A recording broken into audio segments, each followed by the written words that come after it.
하나님께서 요셉을 애굽에 보내셔서 이제 요셉으로 하여금 이스라엘 백성들이 번창할 수 있는 토대를 만드시고, 이제 그들이 번창해서 때가 되니까 그들을 이끌어내실 하나님의 종, 하나님의 사자, 하나님이 쓰실 그런 리더자를 하나님이 준비해 나가시는 과정을 오늘 본문을 통해서 우리에게 보여주고 있습니다. 하나님께서 그렇게 준비하는 과정을 보면 모세는 태어나지도 않았기 때문에 자기에게 하나님의 섭리가 있음을 알지도 못하고 있었고, 또 부모들도 아직 태어난 아기가 아니기 때문에 이 부모들도 하나님의 섭리가 있는 것을 잘 모를 수 있었습니다. 그럼에도 불구하고 하나님은 이미 하나님의 계획하신 대로 그 일을 진행해 나가시는 것을 보게 됩니다. 예수 그리스도도 이 땅에 오시는 것이 갑자기 우연히 된 것이 아니라 철저한 하나님의 계획과 섭리 속에 이 땅에 오셔서 우리의 구원자가 되셨던 것을 우리는 성경을 통해서 볼 수 있듯이, 이 땅에서 하나님의 구원 역사를 펼쳐나갈 하나님이 일꾼들을 세우셔서 그들을 도구로 사용하셔서 하나님이 일해 나가십니다. 근데 이런 하나님이 종들을 세우시는 곳에는 하나님만의 고유한 패턴이 있습니다. 그 패턴이 여러 가지가 있는데 그 중에 하나가 바로 뭐냐면 그것은 우리가 자원해서 하는 게 아니라는 것입니다. 하나님께서 그런 일꾼을 세우실 때 하나님이 예정하시고 선택하시고 또 보내주셔서 그런 일꾼으로 만들으셔서 전적인 주권이 하나님께 있음을 보여주시면서 일꾼으로 만들어가는 것을 우리가 보게 됩니다. 이런 과정 속에서 만남, 태어남, 되어지는 모든 일들이 사람의 눈으로 볼 때는 우연히 되어지고 만들어지는 것 같이 보일지라도 그 속에서는 하나님의 놀라운 손길, 그 섭리가 있다는 것을 오늘 모세를 통해서도 우리에게 보여주고 있습니다. 오늘 1절과 2절 상반절을 우리 같이 읽어볼까요? 레위 가족 중 한 사람이 가서 레위 여자에게 장가를 들어 그 여자가 임신하여 아이를 낳으니.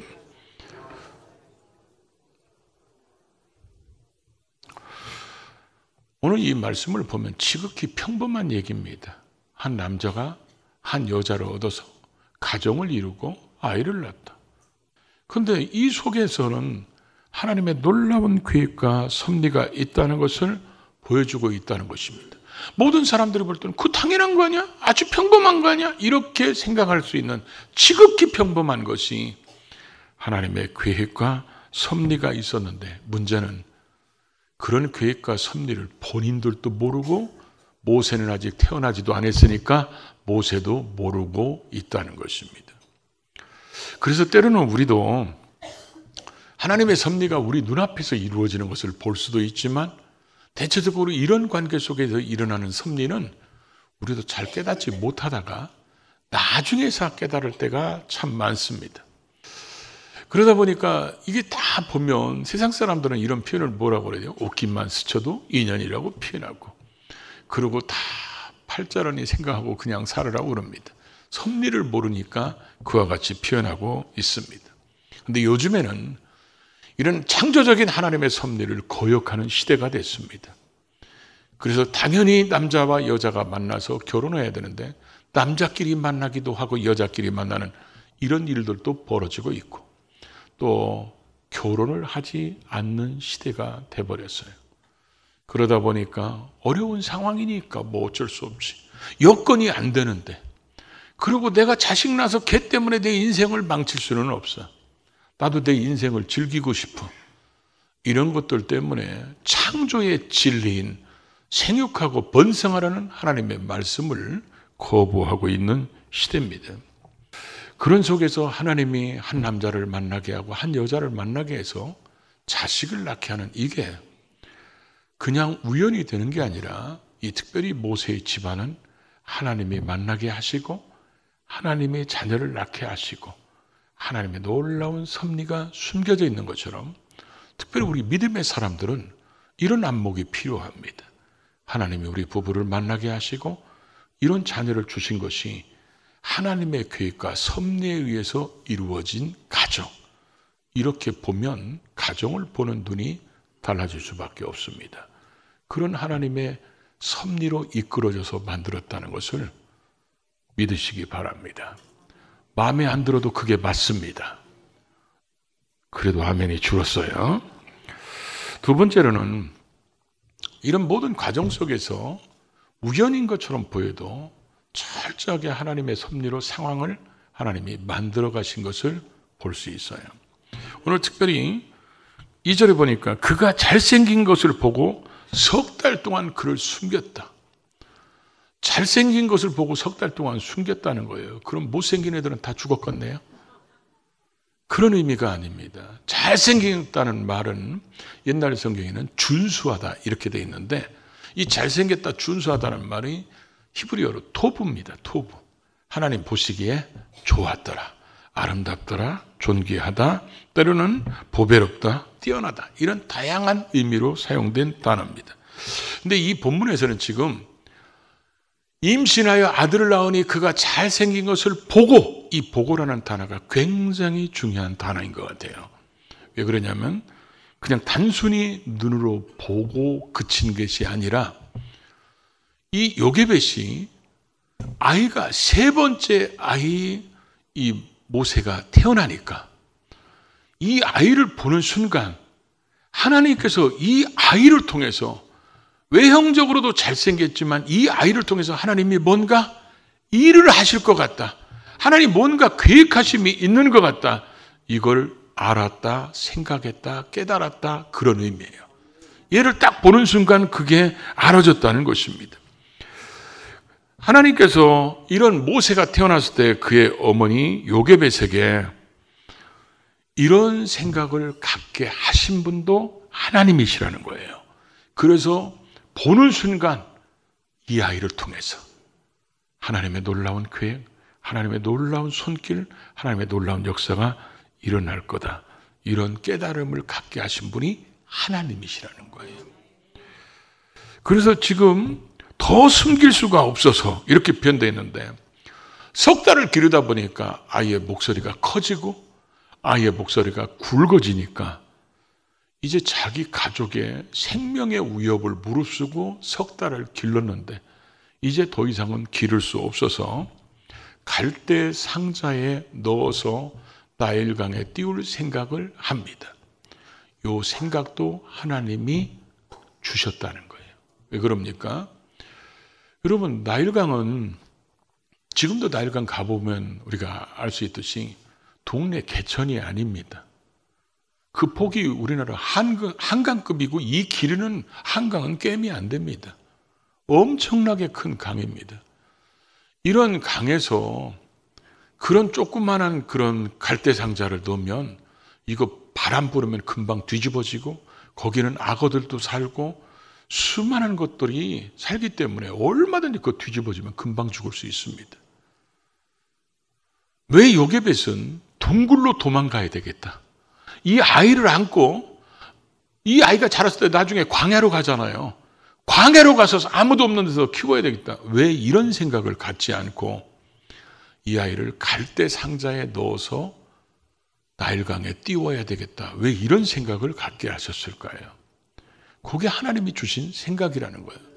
성경을 보면 상자라는 말이 갈대 상자였을 때 상자라는 말이 성경에 딱 두 군데서밖에 안 쓰입니다. 하나는 노아가 잣나무를 가지고 방주를 만들죠. 그래서 이 잣나무를 잘라서 역청을 발라가지고 방주를 만들어서 이 방주라는 상자 때문에 노아의 가정이 구원받게 만듭니다. 그러고 나서 방주가 여기 갈대 상자라는 이 말입니다. 이 상자에 갈대를 엮어서 역청을 바르고 나무 진을 거기다 칠해가지고 이 갈대 상자를 통해서 하나님이 모세를 구원하셨다는 거예요. 지금은 하나님이 어떻게 구원하실까요? 지금은 하나님께서 예수의 피를 바른 상자를 만드셨는데 그게 바로 교회입니다. 교회를 통해서 죄인들을 구원하셔서 하나님의 뜻을 이루어 가신다는 거예요.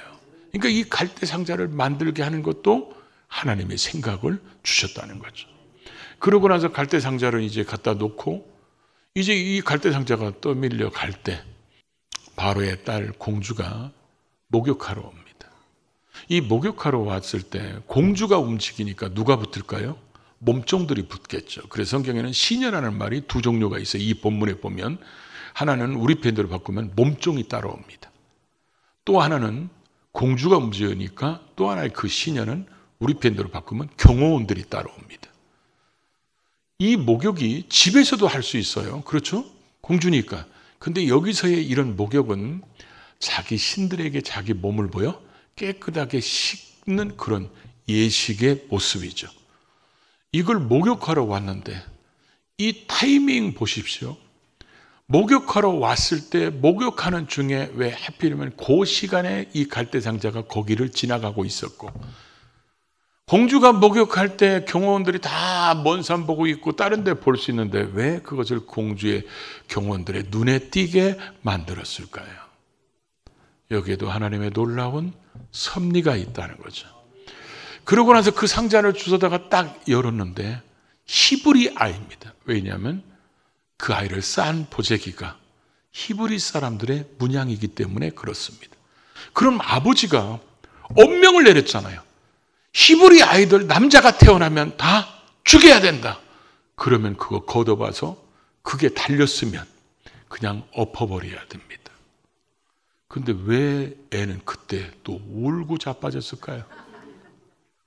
그래서 유대인들은 뭐라고 생각했냐면 뚜껑을 이 공주가 여는 순간에 천사가 모세의 옆구리를 쳐가지고 그래가지고 애가 울었기 때문에 이 하셉수트라는 이 공주는 아버지와 다르게 아마 여러분들처럼 마음이 선했던 것 같아요. 아멘을 묻어내요. 그러니까 이 아이가 울으니까 모성애가 발동되고 아이가 불쌍해지는 거예요.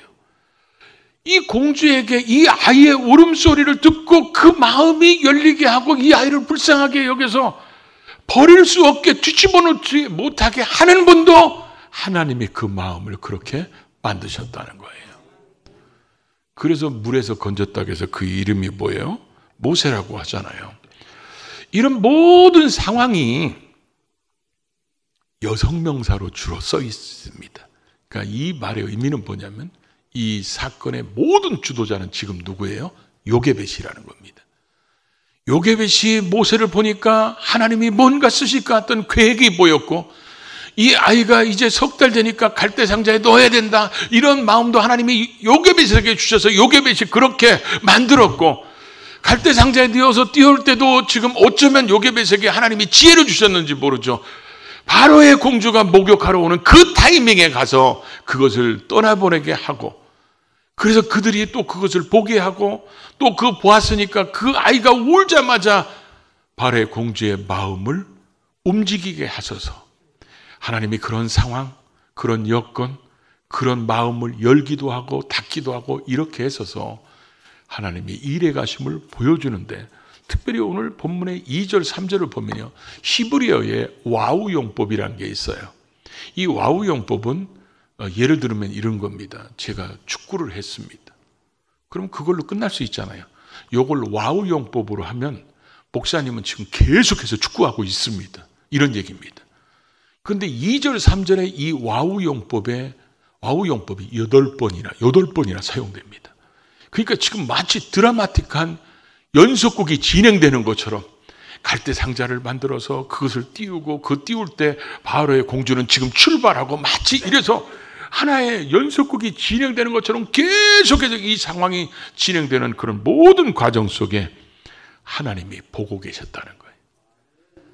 하나님이 다 만들어 가셨다는 거예요. 그래서 하나님이 볼 자에게 보게 하시고 만날 자에게 만나게 하시고 그 마음도 주장하셔서 하나님의 뜻을 이뤄가는 것.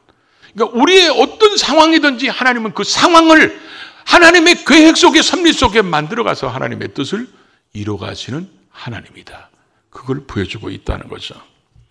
그 다음에 세 번째로 우리가 이 본문을 통해서 또 하나 볼 수 있는 것이 우리에게 주어진 기회는 무슨 일에도 놓쳐서는 안 된다는 거예요. 찬스를 놓치지 말라는 거예요. 이 미리암은 이제 요게벳은 뒤에 숨어 있고 그 미리암은 계속 따라다니면서 그게 어디로 어떻게 흘러가는지 보고 있는데 이제 이게 조금 멀리 가니까 멀리서 보고 있다 이런 표현이 있어요. 여러분 우리가 한강에 가서 이런 요만한 상자가 하나 떠내려갈 때 멀리서 볼 수밖에 없잖아요. 떠내려가는 걸 지금 어떻게 하겠어요? 더군다나 이게 바로의 공주가 목욕하는 쪽에 가면 들어가기도 어렵잖아요. 그렇게 떠밀려 가는데 멀리 있다는 또 하나의 말의 의미는 어떤 의미냐면 이제는 요게벳도 어떻게 해줄 수 없는 상황, 미리암도 어떻게 해줄 수 있는 상황에 그들이 해줄 수 있는 능력의 한계를 벗어나 버렸어요.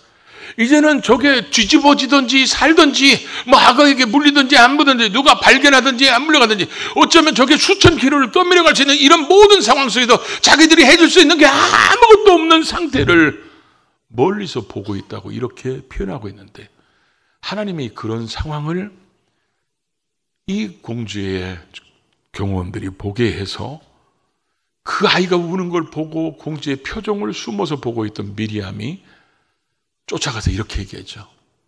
뭐라고 표현합니까? 내가 가서 당신을 위하여 히브리인 유모를 데려올까요? 지금 당신을 위하여 이 말의 의미가 뭡니까? 지금 물에서 건졌으니까, 그래서 모세라고 이름도 짓잖아요. 당신의 아들이라는 거예요. 당신이 건졌으니까 당신의 아들을 위해서 히브리인 유모를 데려올까요? 그랬을 때 여러분, 하나님의 섭리가 놀랍다고 우리가 얘기할 수밖에 없는 게, 그럼 이 하셉스트 공주가 얘가 남자지만 너무 불쌍해, 얘 키워야 되겠다 이러면 옷을 다 벗겨서 물속에다 집어넣어버리고 발가벗은 3개월 된 아기를 자기가 품에 안고 자기 옷으로 싸서 데리고 가서 애굽 사람 유모에게 젖을 먹이게 하고 애굽식으로 기르면 얘는 모세가 아니라 나중에 세모가 돼버립니다. 그러면 얘는 하나님의 사람으로 길러진 게 아니고 하나님의 사람들을 핍박하는 사람이 돼버리는 거예요. 그러니까 이 공주가 그런 마음을 갖지 않도록, 히브리인이라는 것을 벌써 옷을 보니까 딱 표시하는데 이 애굽 사람들은 히브리인에 대해서 불결하다고 생각합니다. 왜냐하면 맨날 짐승이나 키우고 이런 사람들. 그래서 요셉 때도 따로 살았잖아요. 고센 지방에. 왜 그래요? 짐승 키는 불결한 사람들이라고 생각하기 때문에 그랬어요. 그러니까 히브리인 유모를 데리고 와서 젖을 먹일까요? 그랬더니 데려오라고 그러는 거예요. 그래서 데려옵니다. 엄마를 데려다 온 거예요. 그러니까 엄마를 보는 순간 이 하세수트 공주가 뭐라고 얘기합니까? 이 아이를 데려다가 나를 위하여 젖을 먹여라.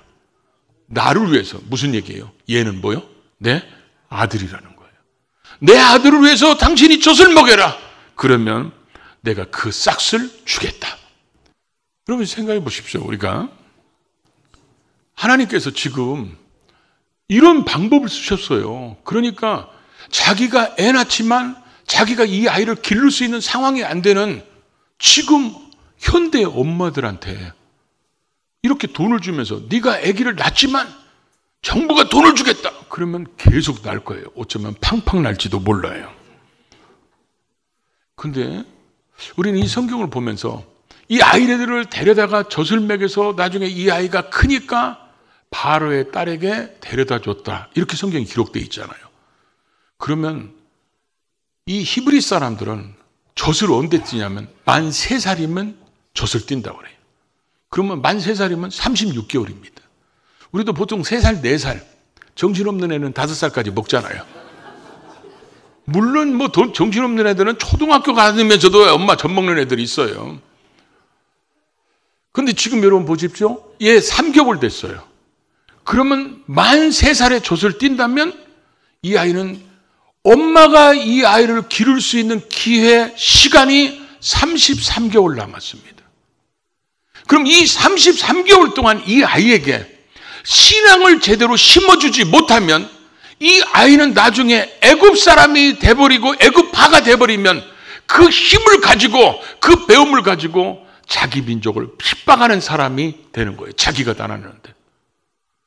그러면 이 요게벳의 마음속에 어떤 마음이 들을까요? 자기가 가르치는 한마디 한마디의 하나님의 말씀이 얘 심령 깊은 속에 마음판에 새겨지를 얼마나 간절히 원했을까요?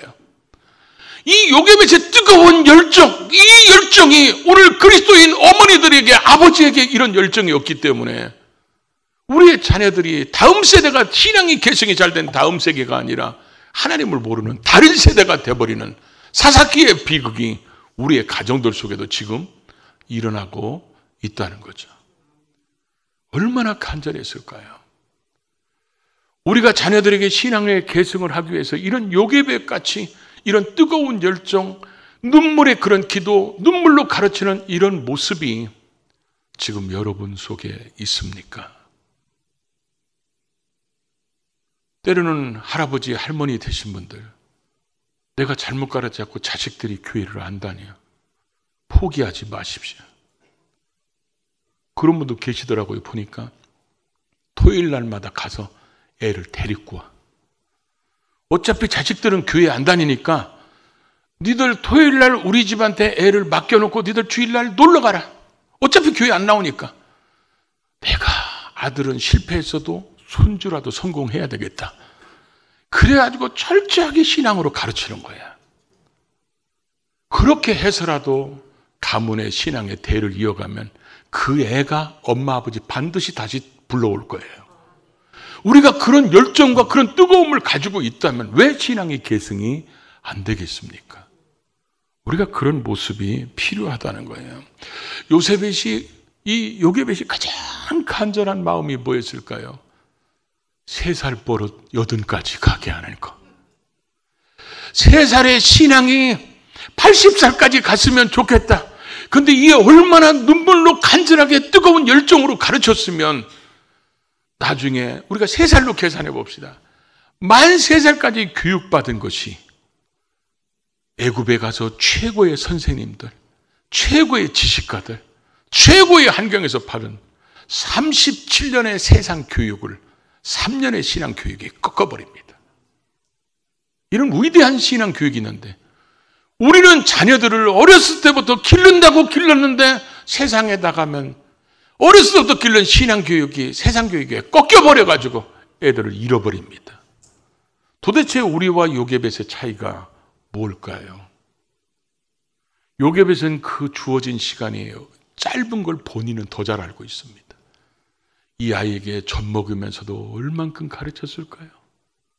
아마 제가 볼 때는 자는 시간 빼놓고는 이 아이 곁에 붙어가지고, 그렇죠. 어차피 돈은 나오고 자기는 강제 노역에 지금 끌려가지 않고, 그러니까 이게 하나님이 주신 절호의 기회, 절호의 찬스니까 이 기회를 아이를 가르쳐야 된다.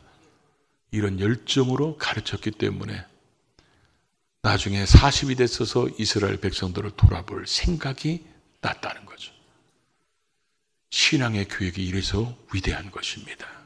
우리가 그렇게 가르쳐야 된다는 거죠. 오늘 이런 모습을 보면서 하나님께서 그 당시에는 모세에게 이런 섭리를 하실 수밖에 없었고 아므람이나 요괴벳 가정에 이런 섭리를 할 수밖에 없습니다. 왜냐하면 그때 이 가정을 쓰셨기 때문에 그렇습니다. 지금은 모세를 부활에다가 다시 쓰는 게 아니라 우리를 쓰고 싶으신 겁니다. 우리를 쓰고 싶으셔서 우리로 하여금 주님을 알게 하고 가정을 이루게 하고 자손을 주신 이 자손들이 우리는 요괴벳의 안목으로 하나님이 이 아이를 통해서 뭔가 일하실 것 같다는 확신을 가지고 요괴벳 같은 그런 뜨거운 열정으로 우리의 자녀들에게 신앙 교육의 기회를 놓치지 않고 잘 가르친다면 우리의 자녀들을 통해서 위대한 하나님의 역사가 일어나게 될 겁니다. 우리는 그걸 꿈꾸면서 다음 세대를 길러야 될 책임 있는 믿음의 부모들입니다. 이 사명을 잘 감당하는 우리 모두가 될 수 있기를 주의 이름으로 축복합니다.